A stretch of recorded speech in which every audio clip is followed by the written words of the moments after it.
So thanks everybody for joining us for the latest healthcare coverage partnership. We are going to talk a little bit about our restructuring conversation that we've been having, and thanks everybody for your participation in the survey that Melissa had sent around, and we'll talk about those results as well. And then we're going to do some of the usual work group report outs, see what everyone's been doing, and then go into some budget briefings in terms of what OCI and what DHS have in the governor's proposed budget, since that we're very much in the throes of budget season and we're looking forward to getting some of those pieces passed. And a lot of them will have a big impact on healthcare coverage. So we will just jump into it and get started. If I can move my slides, great. So that's, like I mentioned, we do want to make sure we have time at the end as well for questions and feedback. That's why we have kind of this weird 2 to 3:15 time frame, because we didn't want to go too long. We want to make sure though that everyone has time to participate and share their thoughts, and make sure that you can ask any questions as we're going along as well on the topics we'll be discussing. So the first piece is to just talk about kind of where we've come from in the partnership. The purpose, the roles, the responsibilities, just to make sure we understand the goals, understand what our intent was for this group as we are having this conversation about how to restructure and improve our process, so that we're still working within those guidelines and doing them as moving toward them as efficiently as possible. So, well, I thought there was a slide for that, but so I guess I think I had Allison down, but I don't actually know if she had joined yet. Oh, Allison, there you are. Here. Great. I'm here. I'm scrolling through all my boxes on the right-hand side to see totally who's coming. So if you want to go ahead. Yeah. So, well, thank you, Sarah. And so I'm going to give a little bit of some context, and then we'll move into what we learned from the survey, and then also just what we're going to put forward to you, and really would appreciate some feedback on today. So just in terms of context, and as Sarah mentioned, so earlier this year in 2021, and perhaps a little bit in late 2020, the work group coordinators, along with Sarah Smith from OCI, Medicaid Director Jim Jones, began meeting to just reflect and refocus attention on the overall partnership goals, and just to better formalize the processes that we have for pursuing them. And so the piece of today's meeting, that's what this section is about, is just taking a look at that. So just for context, the partnership and its review, the partnership started in early 2019, and then meetings of this group started in fall, late summer of that year. And there were quarterly meetings. And those early meetings really aimed to both quickly launch some of the improved coordination and collaboration for that first marketplace open enrollment that was happening when this partnership first initiated in 2019.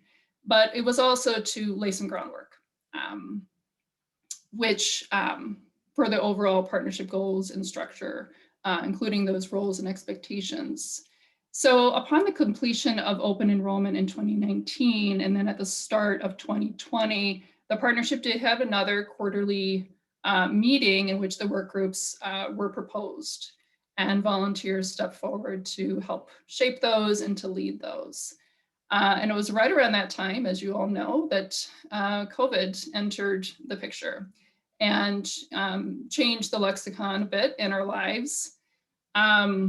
And so throughout 2020, the partnership did continue to meet on a quarterly basis, but it was really the work groups that took hold. And it was those work groups, just for review, the data analysis, outreach and education, capacity and workforce, and then promotions and marketing.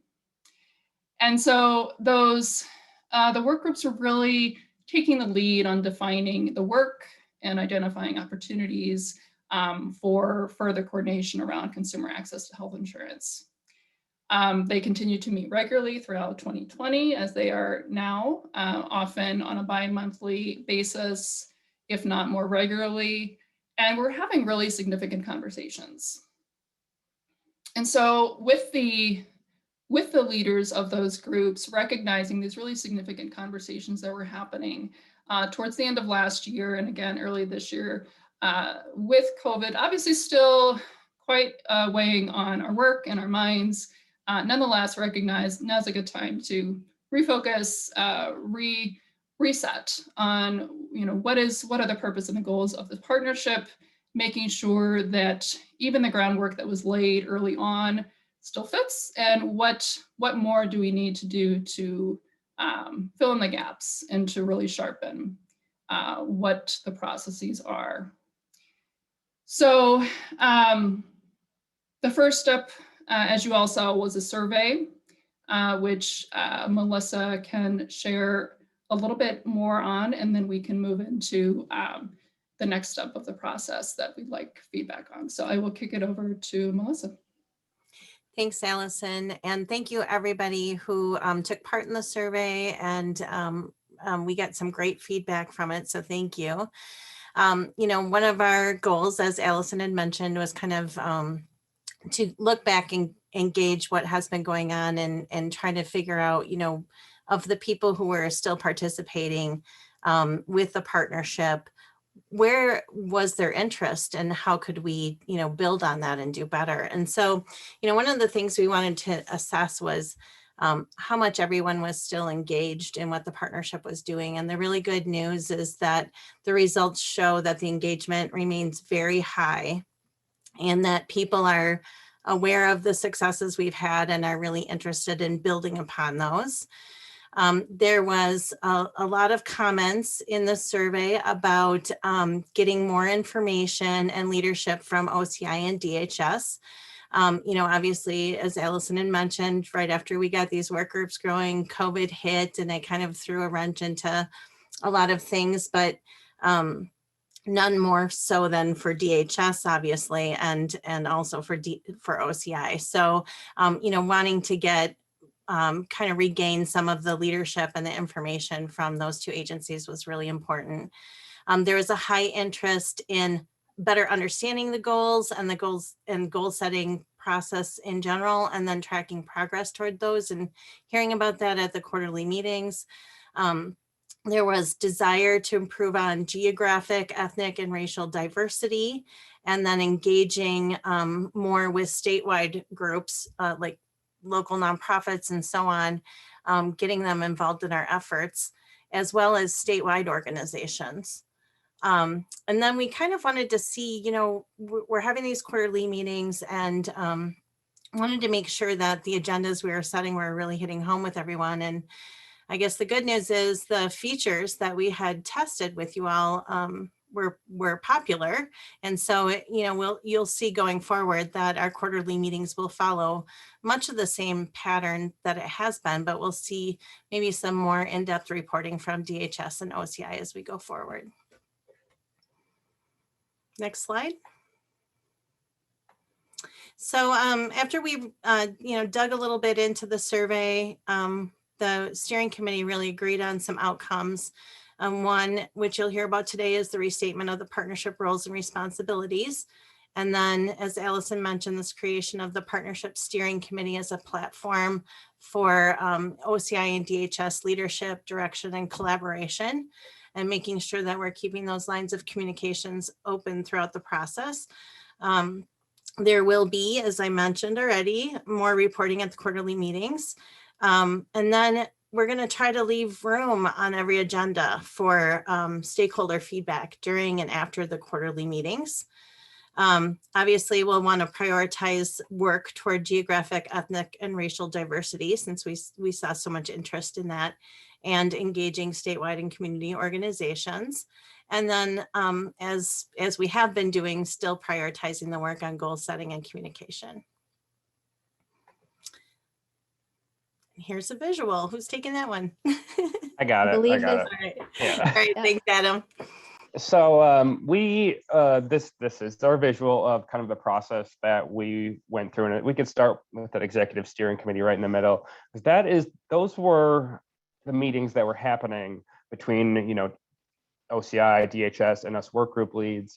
And we were trying to figure this out, identify these roles, responsibilities, make sure that there were standards and that everybody was discussing the objectives together and that we were aligning our different work. And we realized that we were in the position to, kind of direct the work groups and also, since we were setting the agendas for this partnership forum, to really help this group find its identity as well. So that this emerged from all that. So now nothing much has changed. And I think for most of the people on this call, not a lot has changed, except this, few names. This is the partnership forum. Partnership hasn't changed. And we just want people to be engaged and to know that this is their chance for feedback and discussion on the different things that either DHS or OCI will be reporting on, or what the work groups have been cooking up. And the work groups have not changed, and we'll talk a bit about those.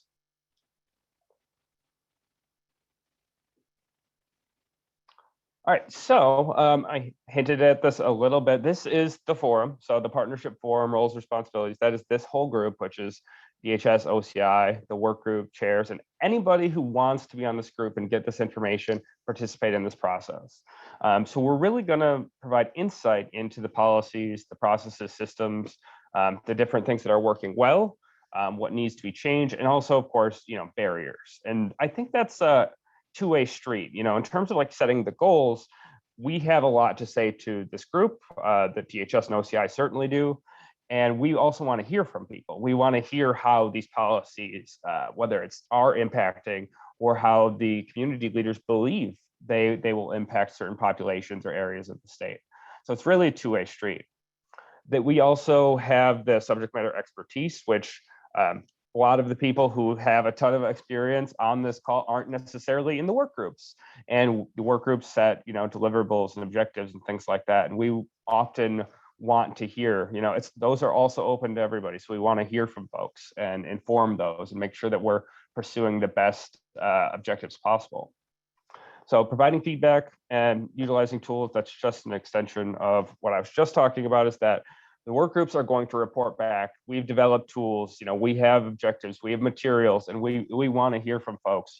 Are these landing well with you? Do you think that the communities around the state are benefiting from these? And then, of course, you guys attend these quarterly meetings. Okay, so the steering committee roles, responsibilities. I alluded to some of these, and this slide is very, very busy. So I'm going to try to lighten it up a little bit for everybody, because it's a lot to make your eyes swim there. So this is, as we said, representatives from DHS and OCI. Right now, that is Jim Jones and Sarah Smith, respectively, and the work group coordinators. And also, like in terms of Melissa, I'm thinking of certain work group members where there is crossover as well. So we really get a chance to kind of cross-fertilize the ideas. This is where we have the leadership and decision-making coming from. As the work groups develop certain things or have questions or make their work plans, they come up and we talk about them as a group, because we together all have the different joint perspectives on what this work is looking like and what, especially what DHS and OCI think we need to move towards as a state, certainly informed by this group as well. That is where we can ensure DHS and OCI feedback and data, because we want to make sure that everything those work groups are doing is informed by the objectives for the state, by things that DHS is working on, where funding is going, for example. And of course, we're going to continue to manage the agendas for this meeting and organize this meeting. And the steering committee, in addition, we identify strategies. I've alluded to this a bit. So we identify strategies to boost enrollment, because that is one of the main focuses of this whole project, this whole partnership. And we also are setting now, and where you heard Melissa allude to this, the emphasis around goals and strategies. And this is something near and dear to my heart as well, because I like, as a work group lead, setting goals and working towards them. And this steering committee helps kind of align those and make sure that we're all pursuing things that make sense and we're all pursuing them in complementary ways. And as we go, we obviously can identify additional risks and barriers and discuss possible options to fix them. The last thing is just the sum of all of that is that we can talk and provide recommendations for the different work groups on how to proceed. And I just want to quick, before we change slides, mention if anyone has questions as we're going through this. I know a lot of this, like Adam mentioned, there's a lot on this slide, and we kind of moved quickly past the org chart. If you have any questions while we're going through this, feel free to put something in the chat and I can, pause it and ask the question and we can have a dialogue. But certainly at the end too, I mean, everyone can feel free to unmute and have a conversation when we reach the end of the meeting as well. So if you have thoughts or feedback on any of these, feel free to share now or keep that in mind, because we certainly want to have everyone's input and make sure that, all the stakeholders here agree that these kind of structures make sense, and that the role, especially of the partnership that you all are part of here, fits what you'd like to do and the value that you think you can add. So I just wanted to mention that before let's see if there's a chat in here now. So Donna mentioned the process for determining chairs of work groups, now that there's a little bit more of an official role on the steering committee. And I think we can maybe actually talk about that when we go to the next slide, and talk about kind of the structure of each of the work groups with the goals that have previously been defined for those. But I think, as we've discussed at the steering committee level, in terms of the work plans and the structure, trying to make sure there is consistency in process across work groups is certainly part of that conversation. But I'll go to the next slide and let Adam keep talking about the work groups, and then maybe touch on that process as well. Sure. Thanks for jumping in there, Sarah. That was a question that I had while I was talking, because a lot of the things I was saying we're describing this group and impacts this group of stakeholders. And I would definitely, given everything that I said, want people to weigh in, and certainly chat is a good opportunity to do that. Otherwise, we are saving time at the end for questions. So we have our different work groups. These have not changed. Their functions may have fluctuated a bit since the initial envisioning of all of this, but we have capacity and workforce. And then the next slide, we'll talk about kind of what objectives fall under which ones. We've got the data work group, promotions and marketing, and then outreach and education. And these, again, the DHS and OCI representatives, as well as interested stakeholders, whether those are, for example, Covering Wisconsin or ABC for Health, people who are really dedicated to ensuring that enrollment in insurance and different health coverage, public benefits increases throughout the state year after year. And also people who are members of community organizations or representatives from certain areas of the state. We want it to be as inclusive as possible. So as a whole, these work groups were dedicated toward advancing these partnership goals, the goals that the steering committee, and you guys, everybody on this call, kind of talk around, work up to, and can agree upon. So mostly those fall under these headings of identifying needs and opportunities. We want to identify where there are gaps, that's the needs, where people are being underserved or underinsured, and then like where things line up in terms of opportunities where there's intersections of this is happening, and if this is very timely and we can make these two things connect and get the most benefit for the most people. Pursuing collective and cross-sector action. That is definitely coming from the different representation on these work groups. That's why we benefit so much from having the different perspectives at the table. And then crafting recommendations for DHS and OCI, which again, there's kind of this feedback, this constant feedback from the work groups, the steering committee, back to this group, and then back to the work group. So it's hopefully going to continue to work really well. These meet typically every other week. Sometimes that fluctuates, but mostly it's every other week throughout the year to kind of discuss the current objectives, how things are going, to set any new objectives, and to talk about anything that is timely. And then, as I said before, it's open to anybody who is interested, because we really do value the different perspectives that we can have at the table.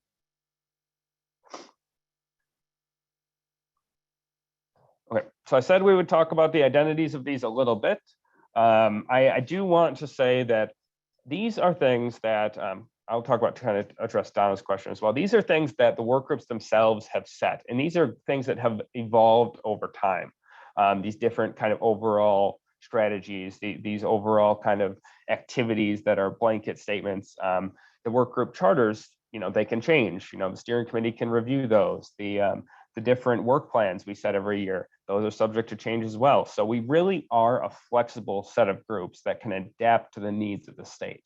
And that is really what's going on with these. But broadly, you've got capacity and workforce, which is doing environmental scans, which is really taking stock of all the different resources and agencies available at different areas throughout the state, evaluating the different programs, who's available and how in depth is the training and the technology offered to different populations, because we know that is very different in different parts of the state.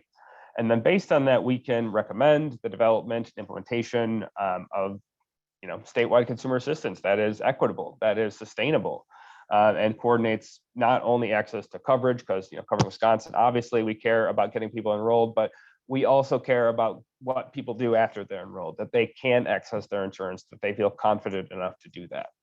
And then obviously recommending strategies to support more of this work. So competency and capacity, making sure everybody is the best, as well trained as they can be at different skill levels, and really knows their programs to the level they need to. Not every organization needs to be the maximum expert in every single topic.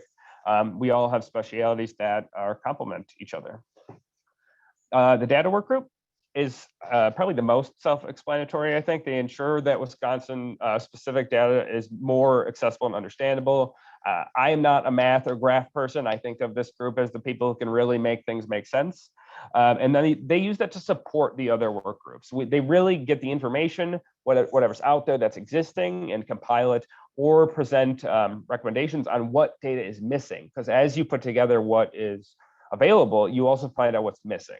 And then they support the other work groups with that by identifying key performance indicators. What is the most useful information towards the process to the goals? Outreach and education, which is the one that I'm currently the lead of. We do plan strategies to reach the uninsured and underinsured within the community. It's very straightforward. It's as straightforward as it sounds, except it requires effort, and we'll talk about that later. And then increase the health insurance education of consumers, professionals, and focusing specifically on the populations that need that information the most, that need to know what services are out there the most. And we definitely put all of our energy into identifying those and figuring out outreach strategies as well. So not just these are the people, but also how best can we engage these communities? How best can we reach them? And that also works hand in hand with the marketing and promotions here, who are engaging stakeholders. And I'm just going to redefine that a little bit. They're instrumental during open enrollment. They've been instrumental during the different opportunities that have come up recently, including the special enrollment period and other things going on, ARPA. And they come up with ads, and they secure funding from different organizations to kind of advance the complementary needs of these different organizations, everybody here who want to see people covered and enrolled in programs.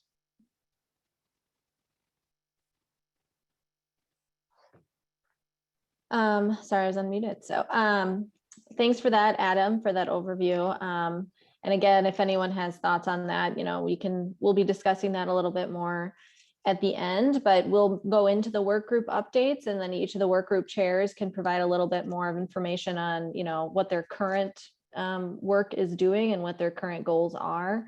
And then of course, we'd love to engage any further stakeholders in any of these work groups that might be interested, especially as we're in this kind of resetting process. So we will first go to the outreach and education. So we'll put you back on the spot, Adam. If you wanna I was hoping for a yours. bigger breadth than that, but that's okay. Just get it all out of the way. So these are things that we're doing right now. These are specific to the plans we've developed for 2021.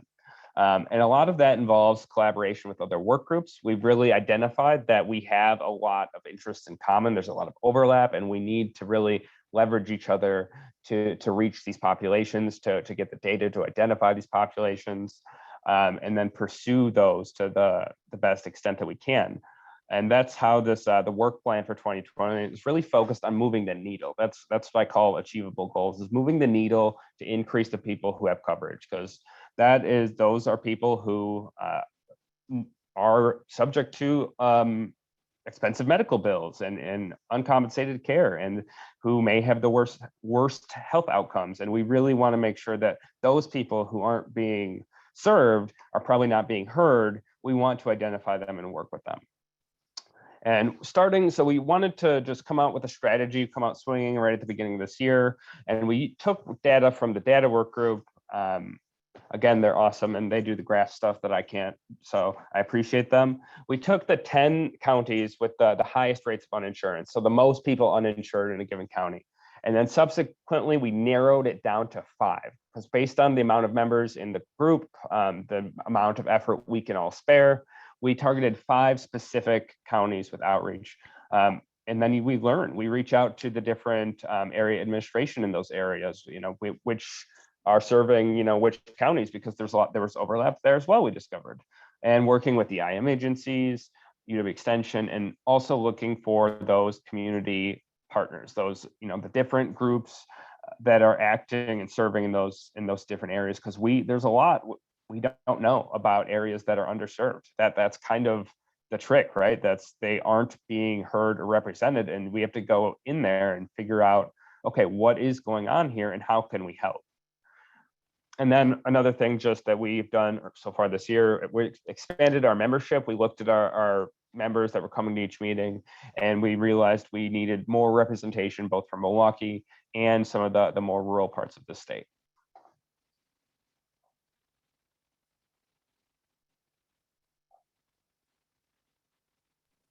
Great. Thanks. Capacity and workforce, I assume. Sure. Okay, go Thanks, Sarah. So capacity and workforce, it's been a work group that has spent a fair amount of time, as Adam mentioned early on, doing environmental scans, looking at some of the resources that exist out there, both from consumer assistance, but the range of consumer assistance from a variety of different groups, from children and youth to adults with disabilities to seniors to veterans. And so really getting a sense of the type of services that are out there. One of the things that I think it's important for this work group is to look at, and I think this is a theme across this group and the other work groups too, but increasing work group membership. And I'm very interested in groups that are serving health disparity populations. I think that we've certainly got representation there, but I think we can do even better. I gave a presentation about last week to a group of civil legal aid providers. They're very interested in our work. They're daily involved in services to low-income people, a lot with access to healthcare coverage issues. I think they're interested in learning more, but they also bring a very important service perspective and training perspective, which I think is things that we can learn from some of the groups that exist out there. Part of our work is really looking at sort of evaluating the types of training that exists out there. And we've had an opportunity to look through some of the different training programs. Thanks to Maciel, who got us information on the DHS Learning Center, and Teresa Fossbender, links to some of the DWD services. But it's important for us not to reinvent the wheel, looking at stuff that we're doing already. ABC for Health does training, Covering Wisconsin does training. But we can always learn from some of the other systems, and hopefully, in the process, create a better statewide structure of services. Kate Schilling from GWAR recently joined our work group, is a wealth of information on services through the ADRC network for senior benefit specialists. I think that's going to be very helpful, and I think we're going to learn a lot more about developing efficient, effective statewide training programs, and looking at services potentially at different levels, sort of an initial intake, intermediate, and advanced, because not everybody needs to be trained to the same level, but we need to think about some of the tiers of service that exist out there. In terms of our looking at some of the training that exists, we've been looking at a review of the OCI Navigator exam questions, and Adam and Mike Rust of ABC for Rural Health were some of the representatives on that group with OCI to look at that and reevaluate it. I think it's important that we identify and look at what some of the knowledge barriers that exist out there, and then address those in terms of workforce competency and capacity and continuing education. The other things that we've been doing is occasionally reviewing and demonstrating technology solutions. Recently, we had a First Check Wisconsin demo, which is a tool that we've been working on with my coverage plan to do an initial assessment of people and try and point them in the right direction. And we've been using a tool called the FPL calculator for many, many years. And it's sort of a bridge between just learning what your FPL is, but a couple steps further to point you towards, maybe it's an ADRC, maybe it's WIS covered, maybe it's to a veteran service officer. But that initial orientation and direction is really critically important, as we've discovered in our work, to make sure that people get to the right place at the right time and the right level of assistance. So that's part of our efforts there. Sarah? Thank you, Bobby. All right, then we will go to marketing and promotions, and I believe this is Stephanie. Yep. Great. Okay. Hello, everyone. Most of what we've been doing in marketing promotions is right now to address this current special enrollment period and to really get out the word about all the changes in coverage, the more buying power consumers now have because of the COVID relief, otherwise known as the American Rescue Plan Act. So this is what we've been up to. WIScovered.com was updated to reflect these changes. Toolkits were created by both OCI and Covering Wisconsin, and a lot of that content was reviewed by the work group. And it was distributed to health departments, state agencies, municipalities, stakeholders, etc. There were press releases from both OCI and Governor Evers. There was a Facebook Live event with Lieutenant Governor Barnes, Insurance Commissioner Mark I'm not sure how to pronounce his name. Affable. Help me, Sarah. Affably. I kept muting and unmuting myself. It's Affably. I remember the first time I heard it, I was like, oh, that wasn't how I imagined it sounding. Yeah. And Sarah was there, of course. And we had a navigator, Adam was there. So right now, a lot of time and effort is going into trying to create promotional materials for outreach. So outreach and education is working with us to think about that a little bit, and also to create materials that will go out into the community for community agencies to use. We're also doing a major public service announcement ad buy through the Wisconsin Broadcasting Association. And as was mentioned earlier, there's a lot of work to try to get donations to help support that. And that's what we're working on now. And we hope to have a new rollout of radio, TV, and social media coming out from that starting May 10th. So. Great. And I will just show then some of the great pieces that both Covering Wisconsin and Kelsey and Derek at OCI have put together.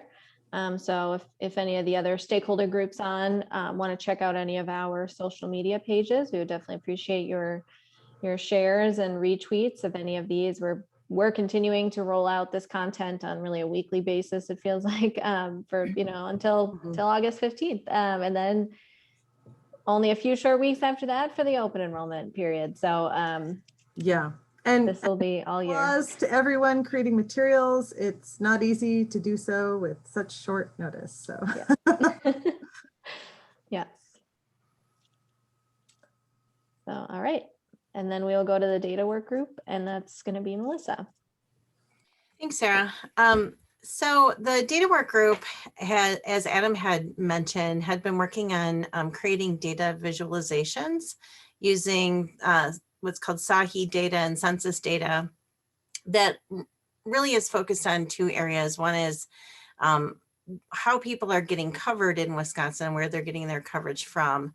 And then the second being the demographics of the uninsured population and trying to learn a little bit more about them, and then trying to provide this information on a county by county basis. And this is information that's already out there if you know how to navigate, the census and SAHI websites. But, what we're trying to do is really make it more accessible for folks who need it. So we've been able to make progress on that. And as Adam mentioned, that's the data that was used to support their work group. But we had a dedicated resource at OCI that was helping us with that. And unfortunately, that position is now not filled yet. And so that work is a little bit on hold until we can do a little more work to bring it to all of you on a more widely available basis. So that's one set of data that we've been working on. We're also working on with OCI on collecting additional commercial and ACA specific data to fill some gaps that we had identified. And we're working right now with OCI on potential market scan RFP that would be funded through a grant if we are successful in getting that.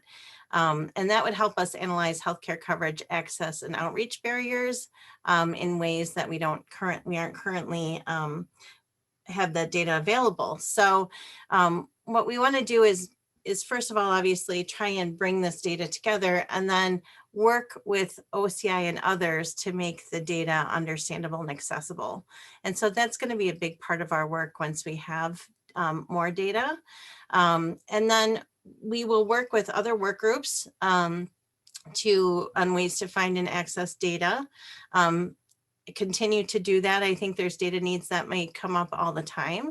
And we want to make sure that we're doing that. We're right now just starting discussions about kind of getting out there more information about the data inventory that currently exists and the gap analysis that we have been working on, and then maybe doing an event or some presentations to folks who are interested in that to help people understand where they can find data. And then also working on those key performance indicators that I think we mentioned last time, we mentioned it a little bit today, but that's really part of the evaluation in our title of it's the data and evaluation work group. So really making sure that we are able to track the data that's showing if we're making progress or not, and doing that in a fair and well thought out way. So those are really our initiatives that we're working on right now. Great, thank you, Melissa. Mhm. All right, I'll just want to pause before we jump into the budget. Does anyone have any questions you want to throw in the chat for any of the work group chairs on their presentation? Otherwise, again, we will have time at the end for more of a dialogue with everybody as well.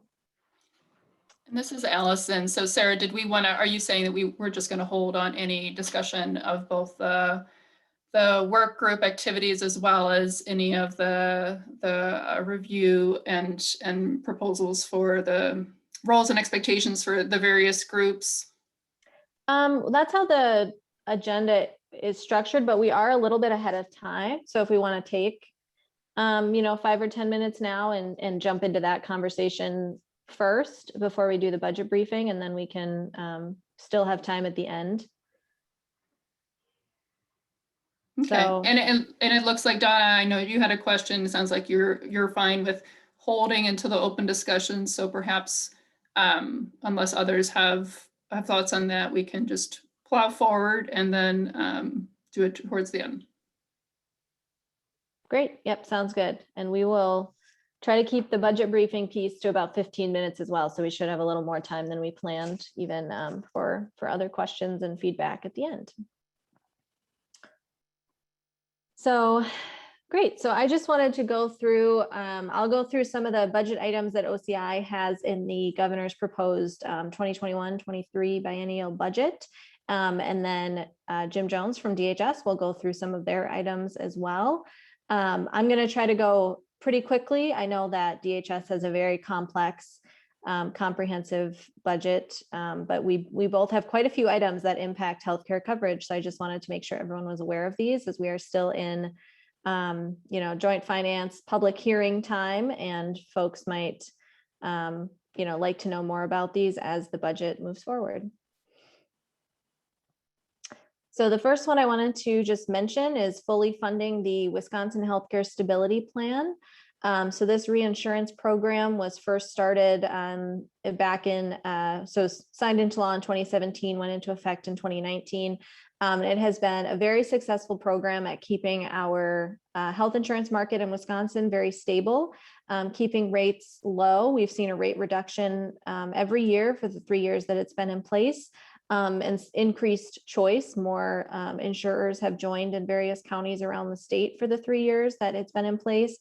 So this would require us to fully fund up to $200 million based on what the federal government puts in. And you can see on the slide, it says 142 currently is what we would assume get from the federal government. Looks like that's going to be a little bit higher actually than what we originally proposed and what the language says in the budget, which is great news. It'd be a little less money that Wisconsin has to put in.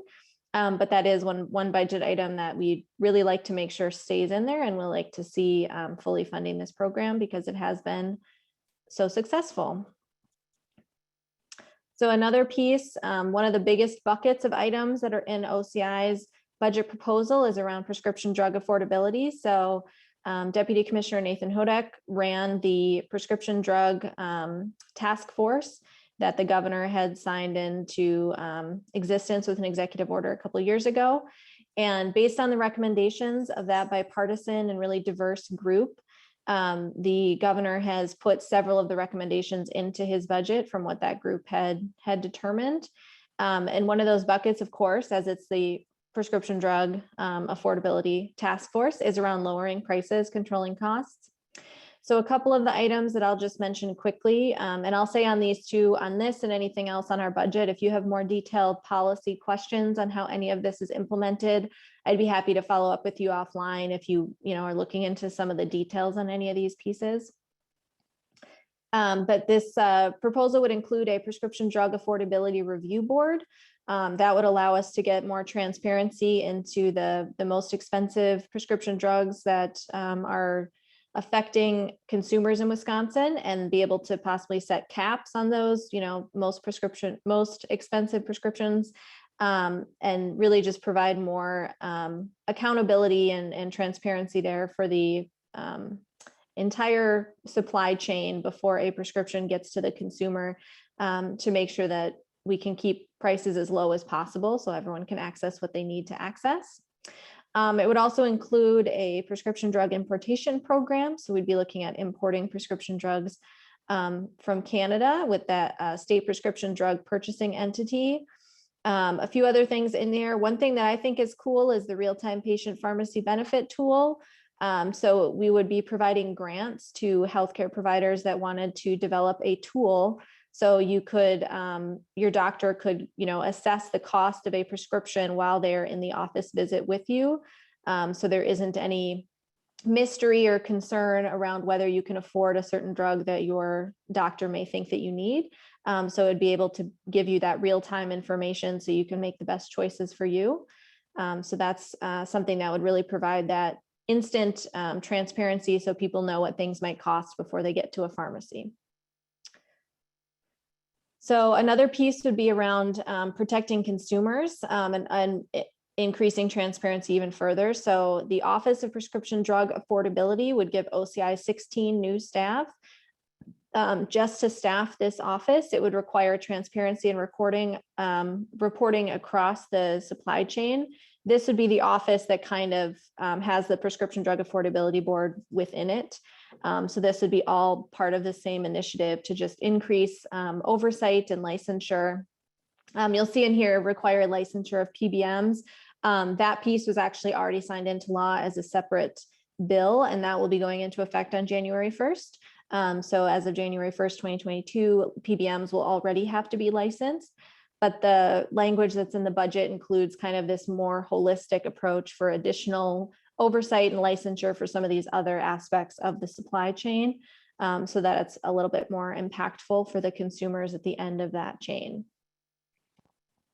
A couple other things in here around, protections against deceptive marketing and advertising practices. That's something that's also in conjunction with DACCAP and some of the existing rules that they have in place for those things. Another piece is on access for the most vulnerable. So a couple of those are focused primarily on people with diabetes. So one of them would be setting a $50 copay cap for insulin. That would put us pretty in line with what a lot of other states have done. There are some states that have it down to $30, $35 copay cap, up to $100 copay cap. So we'd be kind of right in the middle with this proposal of $50. It would also have us creating an insulin safety net program. So that would be focused for people who are in really urgent need of insulin and can't afford that $50 copay cap. So there'd be opportunities for them to get a 90-day supply for even less than that $50, possibly $35, or free, depending on where they are in certain criteria around FPL. So we'd be making sure that those who really need it most and can't afford it can still get the insulin they need. Because obviously it is a life-saving drug. And so we want to make sure everyone can get it as soon as they need it. We also have a few other things for funding for programs that support people in our most vulnerable, impoverished communities. And so focusing on funding for free and charitable clinics, allowing pharmacists to earn continuing education credits if they're volunteering at those clinics. A lot of these proposals just focused around making sure that our most vulnerable neighbors in Wisconsin can access prescription drugs and access care in general as much as possible. We also have a few other initiatives to strengthen consumer market protections around enhancing the regulations of short-term limited duration plans, prohibiting balance or surprise billing. So this would include what's already happening at the federal level, including that language in our statutes, but also adding ground ambulance protection. So that's one piece that's not currently within the federal law. And obviously is something that's, would happen frequently in a situation where you are out of network if you were in an accident of some kind. So that's an important piece that we wanted to make sure was included here at the state level. It would also include extending the ACA coverage protections and just making sure that those are also reflected in state statute and put those in place for pre-existing condition protections, coverage of essential health benefits, and prohibition of lifetime limits. So now I will go into the DHS, and Jim Jones will take this over. Again, I know that's a lot, but if anyone has any policy questions specific to any of those, we could talk about it at the end, but I'm also happy to follow up offline. And I'm sure once Jim gets into the DHS budget, he'd be happy to do that later as well. Sarah, you would think that would be true, wouldn't you? Okay, so we're going to talk a little bit about what's in Governor Evers' budget for Medicaid. So let's go to the next screen. Let's start going through this thing. This is a 50,000 view of our budget. The budget that the governor put together includes investments in coverage in communities and Medicaid and across the department.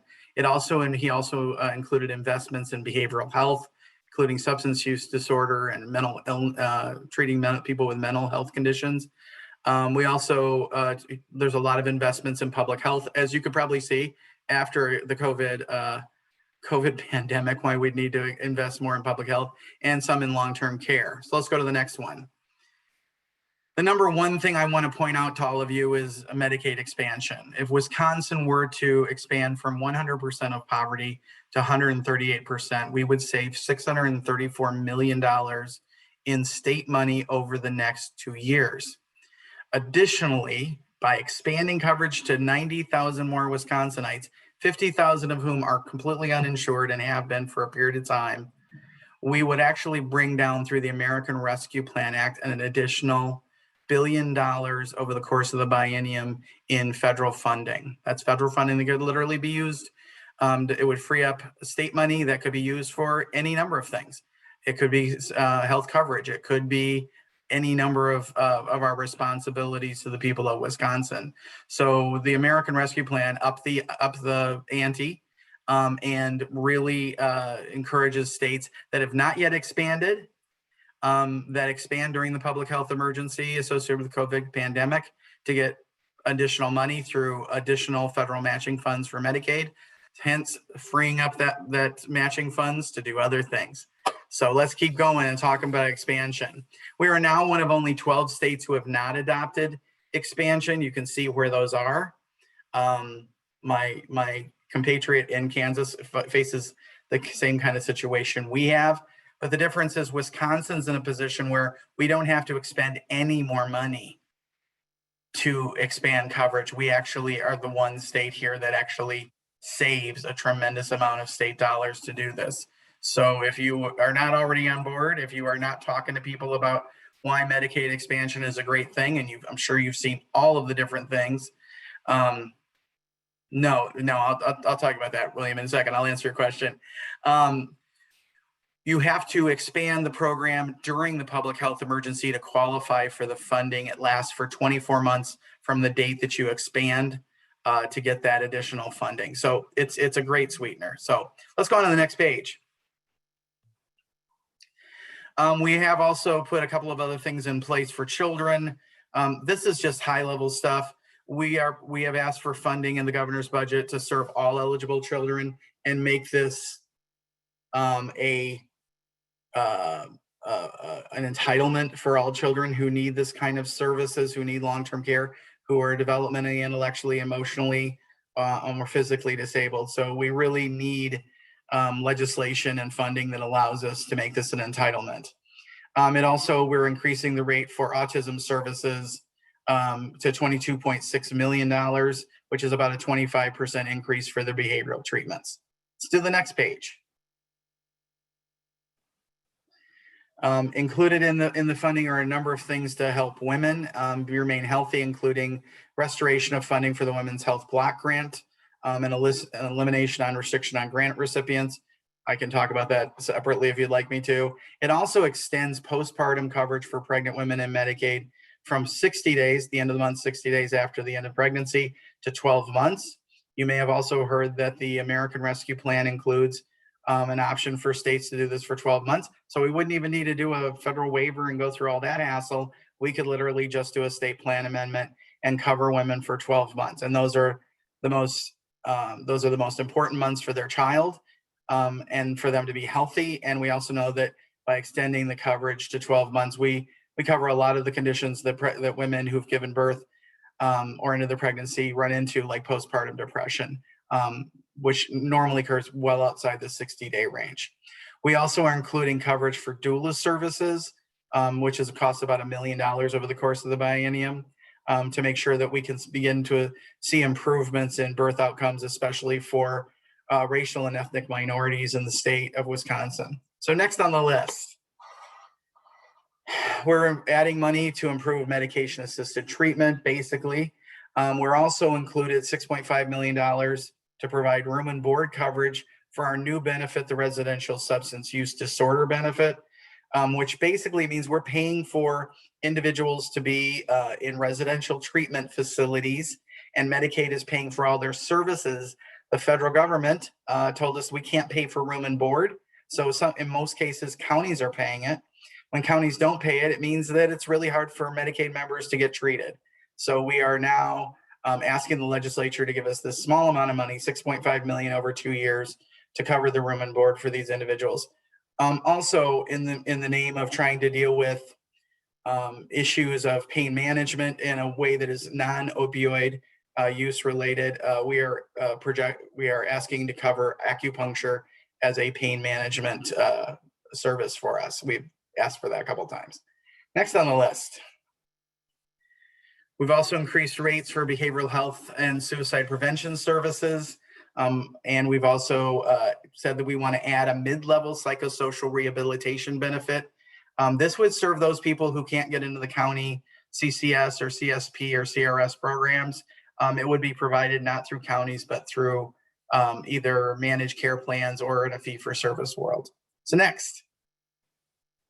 I have included our budget sites and our fact sheets here. If you click on those, you can find out way more information about the budget. And it's actually great. The fact sheets are great if you want to go to a meeting, if you want to have the facts in front of you. They're great things to print out, take with you, or put on your laptop, whatever you want to do. I just wanted to hit you on a couple of more things before I signed off. It'll just take me a minute here, Sarah. Don't worry. I'm not going to go off the rails. I just wanted to let you all know that at the end of March, we had reached almost 1,450,000 people were on the Medicaid and Badger Care program as eligible and enrolled, which is an increase of almost 250,000 individuals over the same time last year. Most of that, we believe, is associated with the requirement that we keep people continuously eligible for the duration of the federal public health emergency. And that's a big part. A part of it is also a large number of people who lost their jobs or lost hours because of the pandemic in retail or food service or other professions that we are greatly represented in. So that's one thing I want to let you know. The general unwinding of that will take a while. We will be getting you more details probably at the next meeting and the meeting after that to let you know what that unwinding involves. It involves processing changes and getting people back on an annual redetermination schedule. And we have not yet come up with a complete plan for that, nor has the new Biden administration actually put out updated information about that. Two more quick things I wanted to tell you about. Many of you are aware that the Badger Care Reform Waiver included a requirement that individuals who are childless adults would have to work a certain number of hours per month or attend employment and training programs. This was called community engagement by the individuals who sought approval and received approval from CMS to get this. A couple of weeks ago, the federal government told us that this was not in keeping with Medicaid program goals, and they rescinded our authority to move forward with community engagement. So community engagement in the state of Wisconsin is not moving forward. It is no longer part of our plans moving forward. And finally, this is my last piece, and this is a teaser. At the next meeting, I want to show you guys the new access. We are going through, and they call it reskinning, which I find to be kind of a gross term, but we are reskinning the access self-service tool for Medicaid and other public assistance programs. It acts as an application. The Am I Eligible portion of that has already happened and been implemented. In July, we'll be putting up the Apply for Benefits version, which will be what they call web responsive. So you'll be able to make it fit your tablet, your laptop, your phone, whatever you need to do. And also as part of that, we will be introducing a new HMO selection and enrollment tool that will allow people to compare Medicaid managed care plans at the point that they apply or renew and choose the plan that best fits their needs, rather than getting that huge packet of paper in the mail that everybody got like 30 days after they applied and had to go through. So we will, at the next meeting, hopefully we can show you what those new tools look like. And that's about it. So that's the update from DHS. Perfect. Thank you. That's great information.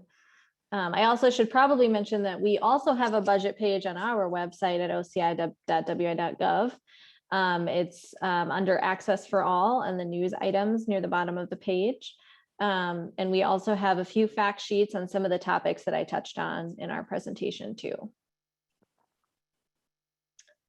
So let me see if I can, okay, that is the last page. So now we can just open it up if anyone has questions or feedback on, I guess I'll start with what we did at the beginning of going through the process improvement and the work plans or the work groups and see if anyone has comments or questions on that piece first.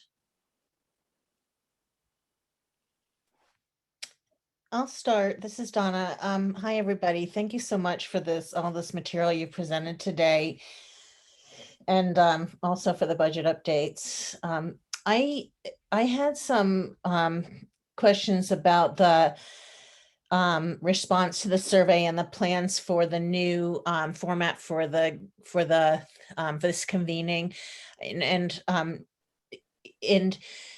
at first, I want to say I think it's really important to bring in all the stakeholders and all the voices, and I think that, and I applaud the your thinking about that and the approach to that. So these questions are not to be intended to suggest that I don't want that to happen. It's more just to understand what the process is going to be. Noting that the way it was laid out today, the references to this partnership forum, which is new language. Previously, this was an advisory committee. When it was originally convened, a relatively small group of people were appointed to sit on this group to advise the commissioner and the secretary of DHS on matters pertaining to enrollment and coverage.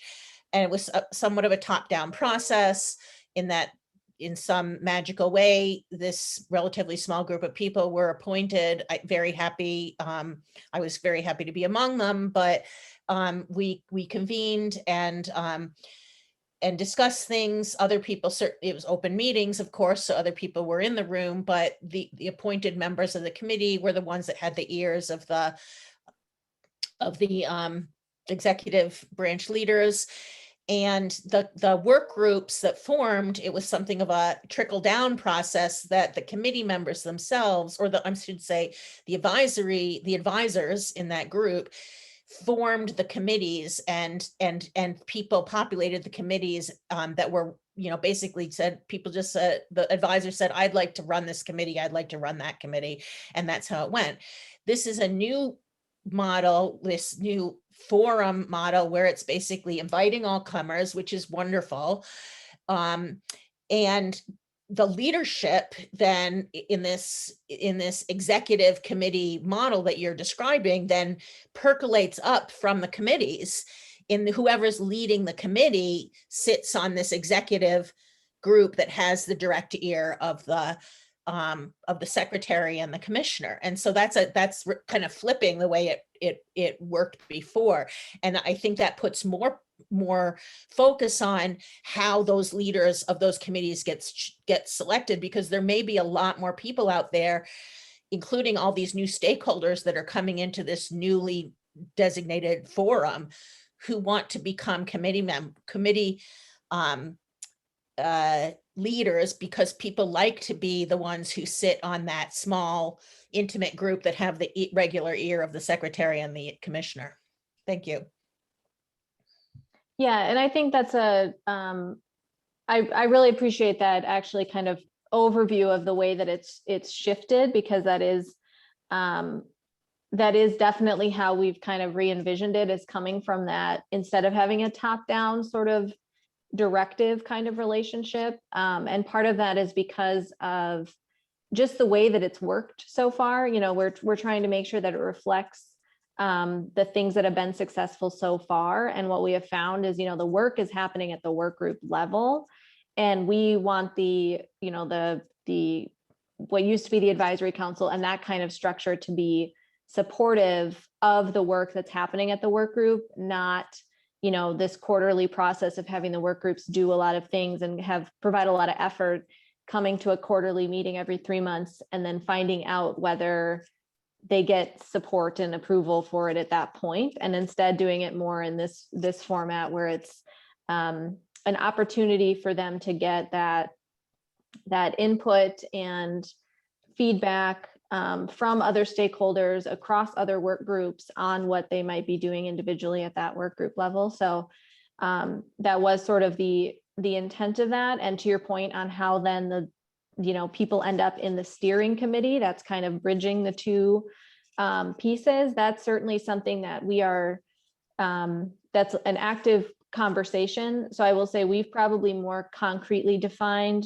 how we view the roles of the partnership and the forum, whatever we end up calling it, partnership, partners, that group, and the steering committee, and are working next on then what the expectations and guardrails are going to be for the work groups themselves, and how, they determine agreeing on work plans and the level of approval, if that's the right terminology, of what the steering committee has in terms, the input that the steering committee would have on those work groups, but balancing that, because we want to make sure that the experts, that the experts that are in each of those work groups that really know their issue, very well, have most of the input on it, while making sure that there is still some consistency across each of the work groups in terms of how that leadership is determined, how work plans are agreed upon, how deliverables are decided, and that kind of thing. So I will, I don't know if other, current members of the steering committee have other feedback on that, but I will say that's definitely something we've talked about. And I think that's kind of the next phase, is making sure that we discuss that and put the right expectations in place for each of those work groups, so that there is some of that consistency. Because I completely see what you're saying on that, of, having the role that it's in now. The steering committee has taken a lot more influence over this whole partnership in this current structure. Yeah, Sarah, I agree with that a lot. You really hit all the salient points there. Just a little bit of kind of background context in addition to Donna's that she kindly provided for us. There's a reason all of this kind of happened, and it's obviously the reason most things have happened in the last year or so is COVID really changed the nature of these meetings by becoming virtual and then becoming super accessible, which changed the nature of the discussions that were happening here. And then we have OCI, especially DHS, being pulled in to do more COVID-related activities. So there was more pressure to be independent and to just run with things at the work group level. And then this was, and that just carried on, and we didn't have time, or we didn't get the input that we needed to really function in that original way, but we were still being very successful. And we wanted to, I think Sarah said it really well, we actually have added more structure and language, to define things than what was there currently, like as of a couple of months ago, because we are trying to rein this in, because we do want these relationships and roles and responsibilities defined, and we want people to understand the partnership and how it works, and how to have buy-in, how to have input, and how to participate. And I will just, I agree with all of that as well. This is Allison covering Wisconsin. One thing I would like to, and I'm going to put Jim on the spot a little bit, because I think this is actually a question that this steering committee, this steering group asked about early on to try to get some clarity, is the concept of the partnership, that as a structure, and how, I think even my understanding, and other members can correct me, but my understanding is actually, even from the very beginning, the partnership was always intended to be not appointment, but really an open forum. And so this usage of the word partnership forum is trying to be a little bit more reflective of even how it was intended early on. And again, not to be appointed positions of an advisory council. And even that concept of an advisory council was never quite right, apparently. So I don't know if Jim or somebody else wants to weigh in on exactly that definition and help clarify that. I mean, the concept that we started off with the DHS OCI health coverage partnership was the idea of pulling together like-minded individuals across OCI, DHS, and from different groups across the state to really lower our uninsured rate, really become much more serious and much more systematic about how we enroll more people, make it a priority, make this, identify the importance of this. I think that while I missed a portion of that first year, and ceded my place to Anna Benton, who's now working on the vaccination team, I would tell you that I think we're shifting. I think that what this really signals is a shift towards action, and very much looking at what can we do, what can we work together to get done. As I'm not sure if it was Adam or if it was who it was, but the pandemic has been very hard on the individuals who are needed at DHS and OCI to get stuff done. There were a lot of very unique issues we were having going on. We also lost a lot of our staff. I did. I've now lost my deputy for more than a year and a half to do additional work that was needed for the COVID response team. So we lost Nick DeMeo, we lost other people throughout the entire process. And so we've had to sort of reimagine this. We are leaning heavily on our community partners to come up with a lot of the ideas, to flesh things out. That's the reason we think the work groups are so important. Finally, I close by saying, no matter how we're structured, the Department of Health Services and the Secretary are interested and want to know what's going on. I briefed Lisa Olson and Karen Timberlake after these meetings and after our steering committee meetings, and when I get updates from the work group chairs, they've asked me to keep them in the loop. And I guess my final thought is this has actually succeeded in a lot of ways. When I've been in Medicaid in the past, there's never been this kind of partnership between OCI and DHS. We knew each other. We liked each other for the most part. I mean, there was a couple people at OCI I didn't really care for that much. But anyway, I like Sarah, I like Nathan, but it really put us on the same page and told us that this wasn't about our individual departments, programs, our individual members. This was about how does the state of Wisconsin go about making sure that the largest group of people have health coverage that we can potentially make happen based upon the current, whatever that current environment looks like.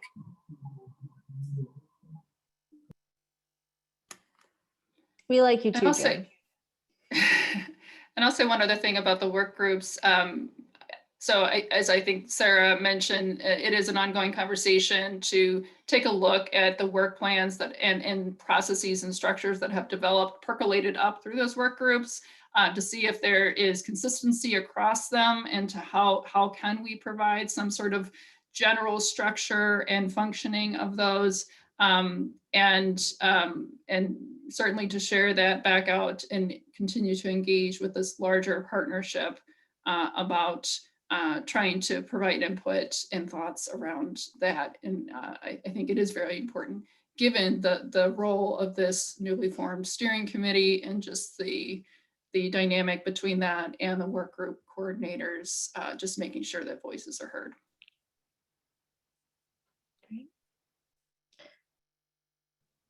Yeah, so I want to note we only have a couple minutes left, but Donna, did you have any further thoughts? I mean, does that kind of address what you're thinking about in the way that the work groups would be related to, you know, the rest of this structure? No, I appreciate the conversation. I think, like it noted, I think it's going to be very important for us all to think about how that ultimate executive steering committee gets populated, who sits on that committee, and that it's a different, like we saying, it's a bottom-up process, which I support. I think it's a good idea. It's just a totally different way from previous. And so I don't think we can just say it's the same way as we currently have it, where the people that currently chair the committees are the people on that committee de facto.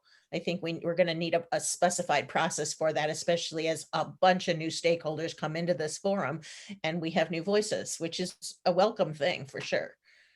It's a really great observation. Totally apt, Donna. Yeah, appreciate that. So I just want to mention that in the last minute, if people have other questions or other feedback they want to share, please feel free to email me. Just, you know, respond to the link or several emails I sent out. I feel like I clog your inboxes sometimes, but please reach out to me if you have other feedback or questions on those pieces or on the budget briefings. You know, for DHS or OCI, happy to try to get you any of those answers. I also want to mention, for anybody who's participating in this, who is maybe new to this group and wants to get involved in one of the work groups, please reach out to me there as well. We, you know, would like to keep people as engaged as possible. We understand if everyone doesn't have time for those bi-weekly work group meetings, but we're glad you're at least here, and would love to hear your input, any other feedback you might have. So please reach out. And then we will be setting the next kind of roughly quarterly meeting. I'll try to send those things out a little bit more in advance so everyone can make sure they get that on their calendars. I know I didn't send it as a calendar hold the first time I sent the link around, so I apologize for that, but I'm glad you all were able to be here today, and we really appreciate your time and participation in this group. And with that, I think we'll sign it off for today. But we're looking forward to it. I feel like we're in a great spot and we're going to do some great things. So thanks, everybody. Yep, thanks, everybody. Thank you. Thank you.